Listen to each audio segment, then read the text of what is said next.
Здравейте,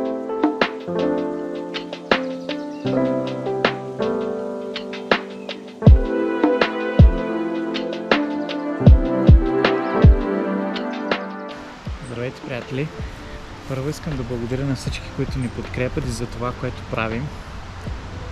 Тази виличка зад мен е частната резиденция на горското стопанство в област Благоевград. И именно тук ще спим 2 вечери, които спечелихме от фотоконкурса Дивото зове в Благоевград. Така че днес виличката е изцяло за нас. Много е приятна, има голям двор, реката отзад след малко ще ви я покажа. Има огромна тераска, ето тук на втория етаж, която е направена с дървета. Има голяма камина и мислим да си запалим скаречката и да си го направим готино, въпреки че мисля, че тук ще е доста хладничко. И като цяло за следващите дни плана е утре да отидем да се разходим и да видим забележителности около Банско. И на обяд или след обяд да направим едно плаче ява бани, ява в Добринище на минералните бани. Малко да разпуснем, да чилнем. След което ще дойдем тук да спим. На следващия ден мислим да посетим едно селце и да спим там над Белица, където по план ще посетим, ако работи фън парка и мечките. Надявам се да срещнем големи мечоци, да направим някакви яки кадри. И се качваме от това селце, където има обект, писан в книгата на ЮНЕСКО, така че мисля, че ще е доста интересно. Оттам на следващия ден се пускаме обратно към Банско и през Добринище към Гоце Делчев сме се запазили едно доста старо селце, но докато стигнем може да се отбием отново към Ковачевица. Ако не сте гледали видеото от Ковачевица, препоръчвам силно, вижте го, ще оставя долу линк в описанието. Това е едно страхотно село, старо българско, с стари къщи, с кълдъръмни улички, с невероятно, така че гледайте го. Да мислим отново там да го посетим, да се разходим отново.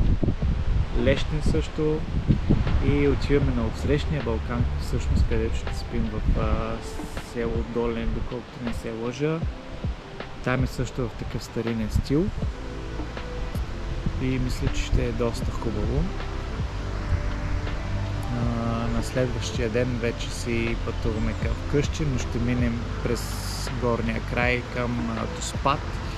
Може да посетим водопада Касак, може да посетим местността Градище, където има лесопарк, но всичко е малко, ще бъде този път импровизация. Нахвърляли сме някакъв план, разбира се, но все пак може да спрем тук-там, ако научим нещо интересно. Между другото до село Долен има и няколко водопадчета, тъй че може и там да поснимаме. Надявам се, ще бъде интересно, така че гледайте. Палец нагоре, ако ви хареса, и не забравяйте да се абонирате за канала. Подготвили сме ви много интересни неща, за които сега няма да издам, но мисля, че са много готини. Някои от които не знам дали имат аналог в България, може и да имат, но ще ви разкажа по-нататък във видеята. Така че мисля сега да ви покажа тази виличка, дворчето, отзад рекичката, да направим няколко кадра и се отправяме към скарата.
Йоу!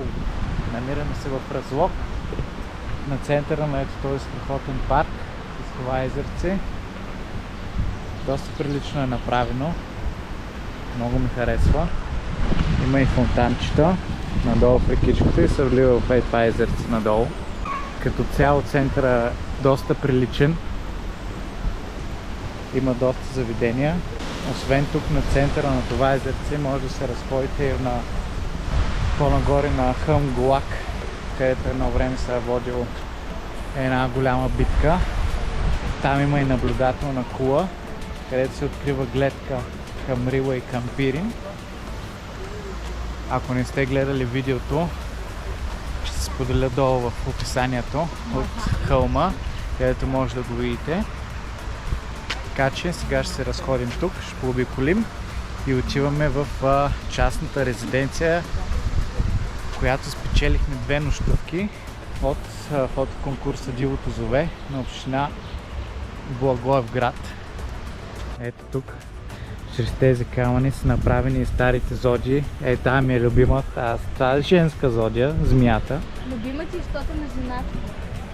И тук са другите древни зодии, така да кажем.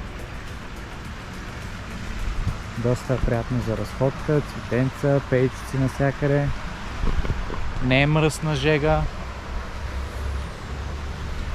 Ето го и езерцето.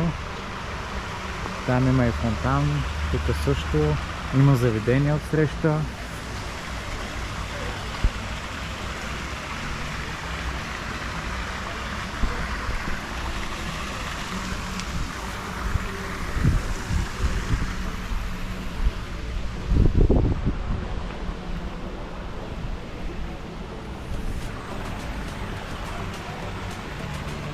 Така да обобщим пърленката с чушки от овчарската, която вече е опочена.